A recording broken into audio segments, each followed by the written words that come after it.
Hello friends, ఎలా ఉన్నారు?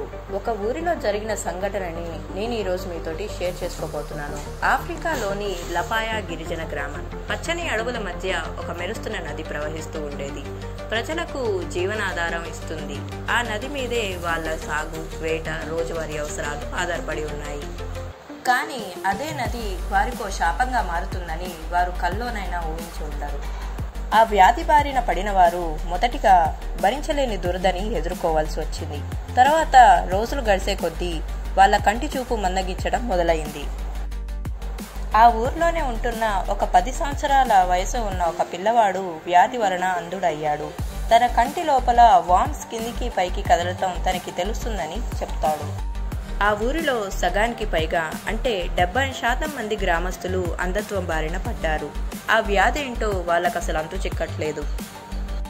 కంటి చూపు మందగించడం వల్ల ప్రజల జీవనం కఠినంగా చేసింది ఆ వ్యాధి. అంధులు అయిన వారిని ఒక్కరిని చూసుకోవటమే కష్టం మనకి. అదే ఊరిలో సగానికి పైగా అంధులే అయితే వాళ్ళ జీవన మనుగడ సాగించటం అంత సులభమైన విషయం కాదు.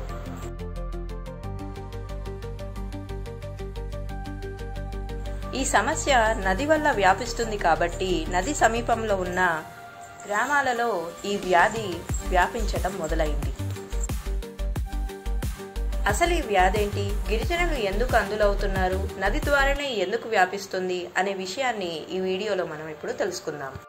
ఆన్కియోసిస్, commonly known as river blindness, ఇంకా చెప్పాలంటే పారాసిటిక్ డిసీజ్. ఆ నదిలోనే పుట్టి పెరిగిన చిన్న నల్ల ఈగలు, బ్లాక్ ఫ్లైస్. అవి బయటికి చూస్తానికి సాధారణ ఈగల్లానే ఉంటాయి, కానీ వాటి కాటు మాత్రం మండే మంటలా ఉంటుంది. బ్లాక్ ఫ్లైస్ కరిచినప్పుడు వాటి లోపల ఉన్న ఒక బ్యాక్టీరియల్ లార్వా మనిషి శరీరంలోకి ప్రవేశించి భరించలేని దురద వచ్చేలా చేస్తుంది. బ్యాక్టీరియల్ లార్వాలు వల్లంతా పాకుతూ అధిక సంఖ్యలో కంటి దగ్గరకు చేరి కంటి చూపుని మందగించేలా చేస్తుంది. అలా అంధకారం అనే చీకట్లో గిరిజన గ్రామాలు ఉండిపోయాయి. వారి జీవితాల్లో వెలుగు నింపడానికి నార్థరన్ ఉగాండాకి చెందిన జాన్ మరియు చార్లెస్ లపాయాకి సరదాగా వచ్చి వెళ్లేవారు. ఆ గ్రామాలు ఎదుర్కొంటున్న సమస్యను చూసి వారు పరిష్కారం వెతకాలనుకున్నారు. ప్రతి వారం లపాయాకి వచ్చేవారు. తమకు హాని కలగకుండా మాస్కులు, ప్రొటెక్షన్ కోసం దుస్తులు నిండుగా వేసుకొని బ్లాక్ ఫ్లైస్ ని పట్టుకొని ఆల్కహాల్లో వేసేవారు. మరియు బ్లాక్ ఫ్లైస్ లార్వాని వ్యాపించకుండా ఉండటం కోసం నదిలో కెమికల్ పెస్టిసైడ్స్ ని స్ప్రే చేసేవారు. ప్రతి ఉదయం వారిద్దరికీ ఉన్న పని ఒకటే. రోజు 2 గంటల సేపు నదిలో స్ప్రే చేయటం, బ్లాక్ ఫ్లైస్ ని పట్టుకొని ఆల్కహాల్లో వేసి ల్యాబొరేటరీకి అందించటం. తద్వారా ఈగల కాటుకి మందు కనుక్కోవచ్చు. వీరి 2 నెలల శ్రమ ఫలించింది. పూర్తి బ్లాక్ ఫ్లైస్ తగ్గుతూ వచ్చాయి. ఇప్పుడు వీరి కారణంగానే లపాయా పక్క గ్రామాలు కూడా సురక్షితంగా ఉన్నాయి, ఉగాండాతో సహా.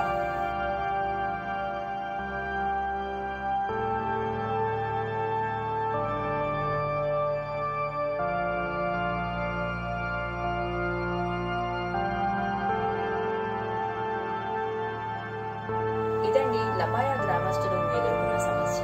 ఈ వీడియో మీకు నచ్చిందని అనుకుంటున్నాను. నచ్చితే లైక్, షేర్, సబ్స్క్రైబ్ చేయడం